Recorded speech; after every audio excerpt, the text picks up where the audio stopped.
여러분 안녕하십니까. 오늘도 인사를 전해드리고 있는 크립토 토마토입니다. 좋은 소식들을 좀 많이 가지고 와 봤습니다. 자, 일단 최근에 빵형 관련된 인터뷰, 이 빵형이 참여하게 된 인터뷰가 쏟아져 나오고 있죠. 엄청나게 많습니다. 어제 2개, 그리고 그제 1개, 그리고 오늘 공개된 팟캐스트까지 최근에만 4개 정도의 이 패널 및 인터뷰가 있었고요. 어제 2개를 다뤘었고 오늘 이 시간에 나머지 2개를 또 다뤄보려고 합니다. 첫 번째로 여러분들께 소개해드릴 것은 이 폴춘지가 주관을 하고 있는 밸런싱 더 레저라는 프로가 있습니다. 여기 이제 빠영이 또 출연을 했었는데 여기에서 무슨 말들이 오고 갔는지 또 잠깐 보도록 하겠습니다. 일단은 어제와 중복된 부분들 같은 경우는 생략을 하겠습니다. 아무래도 이 모든 방송에서 암호화폐 XRP에 대해서 다루는 것은 처음이다 보니까 대부분 이렇게 소개하는 시간을 좀 갖기도 하는데요. 그 부분들을 뛰어넘어가지고 이제 또 바로 본론으로 들어가 보면은 이 질문자 중에 한 명이 이렇게 물어봅니다. 리플사의 파트너십 그리고 근황에 대해서 이야기를 한 후에 XRP를 사용하는 것과 아닌 것에 대한 차이점은 무엇입니까? 바로 XRP에 대한 질문을 하게 되는데요. 거기에 대한 답변으로 빵형은 지금 현재 거의 모든 은행들이 법정 화폐와 법정 화폐를 지원하는 엑스커런트를 사용하고 있는데 지금 현재 일단 금융 체계가 그렇게 잡혀있기 때문이다. 이런 메시징 시스템 같은 경우는 스위프트사의 그런 기술과 비슷하기 때문에 리플사를 스위프트 2.0이라 부르기도 한다. 그러나 XRP를 사용하게 되면 기존 시스템에서 벗어나서 자금 유동성을 더욱더 원활하게 하는 것이 가능하다. 그 다음에는 이 질문이 또 나오게 되는데요. 암호화폐는 변동성이 큰데 그것을 통해서 송금을 하면은 좀 불안하지 않느냐. 그래서 어제 나왔었던 설명 똑같이 나오게 됩니다. 그 과정 속에서 비트코인에 대한 언급도 나왔었고요. 이 비트코인은 거래 시간이 오래 걸리기 때문에 송금용으로 적합하지 않을지 모르지만 XRP는 3초에서 4초면 되기 때문에 그런 걱정이 없다. 그런 점도 다시 한번 짚어주면서 그 다음에 여기 있는 남성분이 꽤 날카로운 질문을 합니다. 그러면 스테이블 코인에 대해서는 어떻게 생각하느냐. 그래서 스테이블 코인 대 XRP에 대해서 질문을 하게 되고 빵형은 여기서 이렇게 또 여유롭게 대답을 합니다. 자, 스테이블 코인 같은 경우는 미국 달러에 연동이 되어 있는 경우가 많이 있는데 자, 그렇게 달러에 연동된 코인으로 국제 송금을 하려면 아직도 환전하는 과정이 필요하게 된다는 것이다. 예를 들어서 멕시코로 이렇게 송금을 한다. 스테이블 코인을 통해서 송금을 하면은 여전히 달러에서 페소로 바꿔야 하는 그런 과정을 생략할 수가 없는데 그런 면에서 XRP를 가장 효과적으로 중간에서 브릿지 커런시 역할을 할 수 있도록 해줄 수가 있다. 이렇게 대답을 하고 나자 여기 있는 또 남성분이 나름 꽤 뼈가 있는 발언을 합니다. 뭐라고 했는지 잠깐 들어보면요. Basically, who has the most liquidity is going to win this game. I mean, that's what I believe. I think different people believe different things, but that's okay. 그러니까 유동성을 가장 많이 가진 코인이 결국은 승리자가 되겠죠. 이렇게 발언을 하니까 빵형이 나는 이렇게 생각을 하는데 다른 사람들은 또 다른 의견을 가지고 있겠죠. 그리고 대답을 또 해줍니다. 그래서 유동성의 중요성에 대해서 아는 사람들은 이런 것을 이렇게 빨리빨리 캐치를 할 수가 있나 봅니다. 자, 아무튼 스테이블 코인들이 아무리 많이 나온다 할지라도 국제 송금을 할 때는 환전이 필요하다라는 것을 다시 한번 이야기를 해주면서 그 후에는 어제와 마찬가지로 XRP 가격에 대한 이야기 또 오고 가게 되고요. 다음에는 역시나 단골 손님이죠. XRP 증권 문제가 거론이 되게 됩니다. 최근에 블록원, 이 이오스를 만든 회사죠. 블록원의 ICO에 대해서 SEC가 벌금을 물렸습니다. 여기에 대해서 이 리플사와는 어떻게 다른가, 어떤 다른 상황인가 라고 이 남성분이 또 질문을 하자 빵형은 이렇게 대답을 해줍니다. XRP는 리플사가 설립되기 전부터 존재했었다. XRP 레저는 오픈소스로서 리플사가 만든 것이 아니다. 리플사가 많은 XRP를 가지고 있는 것은 사실이나 예를 들어서 정유회사 엑손 같은 경우는 그들이 기름을 많이 가지고 있는데 그 기름들이 엑손의 주식이 되는 것은 아닌 것처럼 리플사가 XRP를 많이 들고 있다라고 해서 XRP가 리플사의 주식이 되는 것은 아니다. 엑손 같은 경우는 기름과 이제 정유 생태계에 대해서 많은 관심을 가지고 건강한 환경, 이코시스템을 만들기를 원한다. 리플사도 마찬가지다. XRP가 성장하는 것에 대해서 많은 관심을 가지고 있다. 리플사가 망해도 XRP는 거래가 계속될 것이며 XRP를 많이 들고 있다라고 해서 리플사의 지분을 가졌다고 주장할 수는 없다. 이런 발언도 해주고요. 그 다음에 역시나 또 리브라에 관해서 이야기를 하게 됩니다. 여기에 대해서 빵형은 그 어떤 변화든 암호화폐 시장에 도움이 된다면 리플사에게도 좋다. 그런데 리브라 직원 중에 한 명은 전에 이렇게 이야기를 한 적이 있다. 만약에 리브라가 성공하게 된다면 웨스턴 유니온을 망하게 될 것이다. 그런 발언을 이제 금융회사들이 듣게 되면은 얘네가 나를 잡으려고 하네? 우리 회사를 때려잡으려고 하네? 하고 생각을 하게 된다. 리브라 같은 경우는 법정 통화들과 경쟁을 하려고 하고 있는데 이는 리플사가 추구하는 방향과는 다르다. 그리고 페이스북 같은 경우는 규제가 제대로 정립되기 전까지, 그 규제 관련 문제가 해결되기 전까지는 출시하지 않겠다라고 발언을 한 바가 있는데, 그런 것 때문에 내 생각에는 이런 발언을 하게 되죠. 리브라가 2022년 말까지도 이제 출시가 안 될 것 같다라고 빵형이 짐작을 합니다. 지금 그 정도로 전 세계 규제 당국에서 리브라에 가는 압박이 크다라는 것을 알 수가 있겠는데요.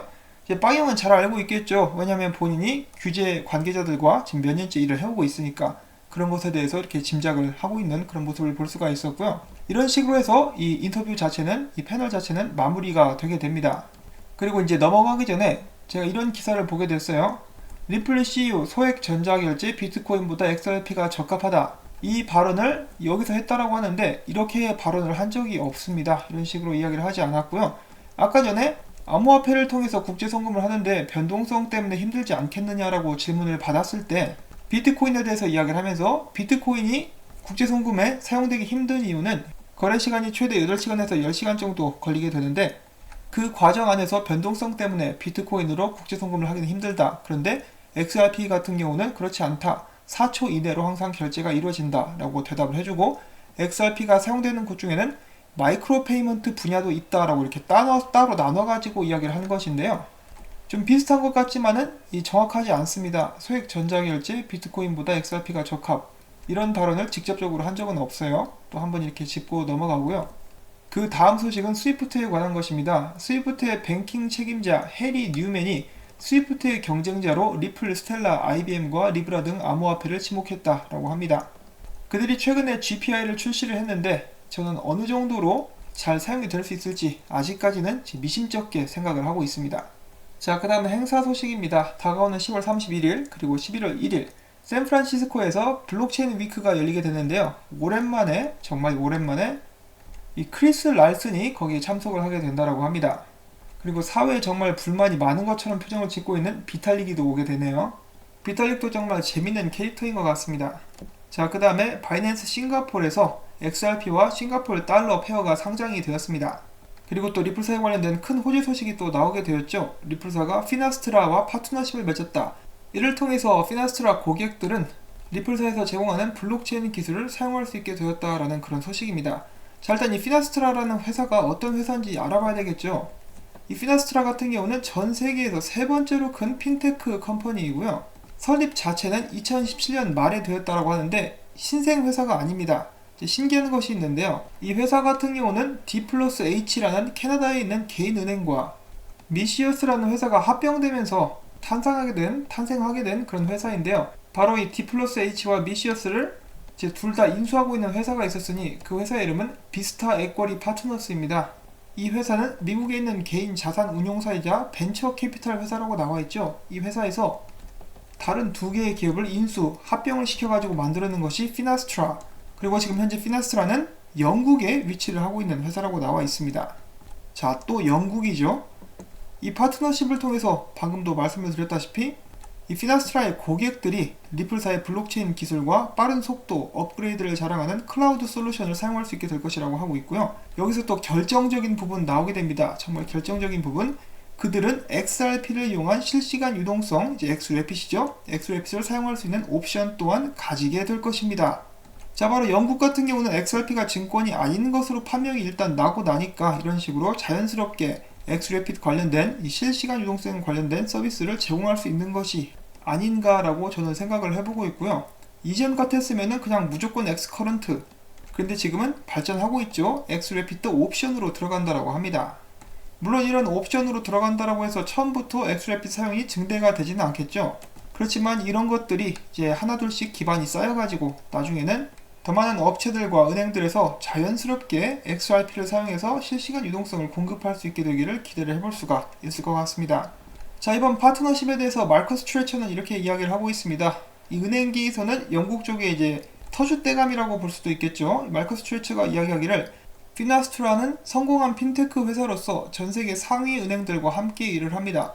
이 파트너십을 통해서 리플사는 우리의 파트너들에게 제공할 수 있는 서비스의 확장, 그리고 우리의 고객들이 리플넷을 사용해서 서로 간에 직접적으로 더 잘 교류할 수 있도록 할 것입니다. 라고 이야기를 해줍니다.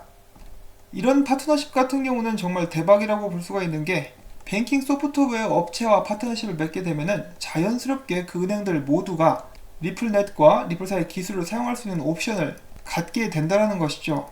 직접적인 파트너십이 없어도 간접적으로 파트너십을 맺은 것과 같은 효과를 낼 수 있다는 것을 기대를 해볼 수가 있겠습니다. 이것이 바로 정말 좋은 소식이라는 것을 알 수가 있는 것이 기타오 회장 바로 이렇게 리트윗을 하면서 축하하고 있는 모습 제가 확인을 해볼 수가 있었죠.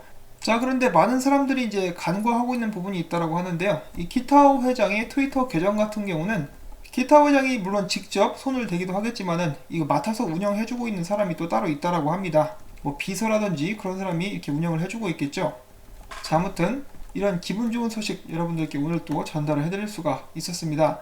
자, 그 다음에 폼폴리아노와 빵영의 90분 동안의 팟캐스트 오늘 무료 사용자들에게도 드디어 공개가 되었습니다. 그래서 관심 있으신 분들은 링크를 통해 가지고 제 트위터에 링크를 올려놨거든요. 아니면은 이 스포티파이 페이지에 직접 오셔가지고 들어보실 수가 있겠습니다. 참고로 저는 아직 처음부터 끝까지 듣지는 않았고요. 이것을 이제 제가 전부 다 여러분들께 어떤 이야기들이 오고 갔는지를 들려드리기에는 좀 너무 길어요. 그래가지고 좀 고민을 하고 있었는데 여기에는 레오나이더스님께서 딱 요약을 해주셨습니다. 그래서 요약된 부분들 여러분들께 들려드리려고 합니다. 포인트별로 이렇게 딱딱 찝어주셨죠? 어떤 이야기들이 오고 갔는지 처음부터 보도록 하겠습니다. 리플사는 지금 현재 기업 레벨의 계약을, 그러니까 고객들을 일주일에 2개씩 유치하고 있으며 52주 기준으로 1년에 평균 100개 정도. 그런데 2019년 같은 경우는 그 이상으로 고객을 유치할 수 있게 될 것 같다. 우리는 이미 3분기에 우리가 예상했던 것보다 더 많은 계약을 성사를 시켰다라고 이야기를 해줍니다. 그래서 이런 부분 같은 경우는 약간 논란이 됐었던 것이, 그런데 왜 아직도 200개라고 이야기를 하느냐, 혹은 250개밖에 안 된다라고 이야기를 하느냐, 많은 사람들이 약간 혼란스러워하고 있는 그런 부분이기는 합니다. 그것에 관련해가지고 제대로 된 답변, 리플사의 공식 답변 언젠가 나와줄 수 있기를 바라고요. 자, 두 번째 포인트는 이것입니다. 이 사이버스 이벤트, 스위프트에서 진행했었던 사이버스 이벤트에서 지금 현재 리플사와 함께 일하지 않고 있는 은행과 한자리에 만나서 이야기할 기회가 있었는데 그들 중에 한 명이 이렇게 이야기를 했다. 우리의 파트너 중, 우리 은행의 파트너 중 26곳의 은행들이 리플사와 지금 함께 일을 하고 있는데 이런 면을 봤을 때 우리도 왠지 리플사와 함께 일해야 되지 않나 하는 그런 생각이 든다. 이것이 두 번째 포인트였고요. 세 번째 같은 경우는 이 머니그램에 관한 것입니다. 머니그램 같은 경우는 지금 현재 멕시칸 페소와 필리핀 페소 이 두 개의 송금로를 직접적으로 활용을 하고 있는 그런 상태이고요. 어떤 날은 80% 이상의 XRP 볼륨이 멕시칸 페소였는데 이는 바로 실시간 유동성 엑스래핏에 의한 것이었다 라고 이야기를 해줍니다. 멕시코 하면은 빗소가 있죠. 빗소가 바로 엑스래핏 파트너 거래소인데 거기에서 엑스래핏 볼륨이 이제 사상 최고치를 계속해서 갱신하고 있다라고 전달을 해드린 적이 있습니다. 그만큼 사용량이 증대되고 있다. 정말 기분 좋은 소식이라고 볼 수가 있겠습니다. 자, 네 번째로는 많은 사람들이 정말 관심을 가지고 있을 법한 리플사가 XRP를 파는 것에 대한 발언이 나왔습니다. 리플사가 XRP를 파는 데는 크게 두 가지 방법으로 판매를 하고 있는데요. 첫 번째는 OTC, 바로 장외 거래를 통해서 기관 등 투기자들에게 팔고 있었다라고 이야기를 해줍니다. 그런 부분들은 제가 보고서를 통해서도 항상 볼 수가 있었죠. 자, 그런데 최근 팟캐스트에 따르면은 이미 암호화폐 시장에 XRP 관련된 유동성이 많이 공급이 된 상태라서 이 부분에 대해서 장외 거래를 중단했다라고 이야기를 하고 있습니다. 최근에 이동이 몇 번 있었는데 아마 이 보고서가 나오게 되면은 좀 더 자세히 알 수 있게 되지 않을까 싶습니다. 4분기 때 중단하는 것인지 3분기 때 중단하는 것인지 아직까지는 자세하게 나와 있지는 않은데요. 저번 2분기 보고서 때는 이렇게 나왔었죠. 유동성이 많은 시장에서는 장외거래 공급을 중단하고 유동성이 적은 곳에서는 이제 리플사가 직접 나서서 유동성을 공급을 하겠다. 이 유동성이 많은 곳에서는 투기자들이나 기관 투자자들이 앞으로는 시장에서 XRP를 구매해야 될 것이기 때문에 이것은 가격에는 긍정적으로 영향을 미칠 수가 있게 될 것 같습니다. 그리고 두 번째로는 프로그래밍 세일, 이제 거래소에 리플사가 XRP를 판매를 하는 것인데요. 이는 매일 XRP 볼륨의 0.1%까지 팔 수 있도록 되어 있었는데 3분기에는 파는 양을 많이 낮췄다라고 이야기를 해줍니다. 마찬가지로 가격 상승에 도움이 될 수가 있겠죠. 그 다음에는 앞으로 리플사의 비전에 대해서 또 이야기를 하고 있는 듯한 모습을 보여줬었는데 빵형은 이렇게 이야기를 했습니다. 리플사가 지금 진행하고 있는 국제송금 프로젝트는 아마존과 비교를 해본다면 아마존이 처음에 초창기에 온라인으로 책을 먼저 팔았었죠. 책만 먼저 팔고 이제 거기에서 첫 번째로 성공을 한 후에, 온라인 서점으로서 성공을 한 후에 그들의 사업 영역을 DVD, 음악, 웹 서비스 등으로 이제 넓혔다. 리플사도 마찬가지다. 일단 국제 송금 분야에서 성공을 하지 않으면은 다른 분야로 넓힐 수 없다. 일단은 한 우물만 파겠다 라고 이야기를 해줬고요. 그 다음에 증권 문제가 또 대두되게 되는데, 그 점에 관해서 빵형은 2015년에 리플사는 미 정부 기관인 핀센으로부터 XRP가 통화라는 확정을 받은 바 있다라고 답을 했습니다. 자, 이렇게 해서 폼폴리아노의 팟캐스트까지 저희가 한번 쭉 돌아봤습니다. 최근에 정말 많은 인터뷰들이 있었고 리플사가 많은 미디어들로부터 집중 조명을 받고 있는 모습을 저희가 볼 수가 있었는데요. 그 덕분에 저희는 많은 좋은 정보들을 접할 수가 있었습니다. 이러한 좋은 소식들이 가격에도 반영이 돼가지고요, 모든 투자자들이 활짝 웃는 그날이 빨리 올 수 있기를 바라면서 오늘 영상은 또 마무리를 짓도록 하겠습니다.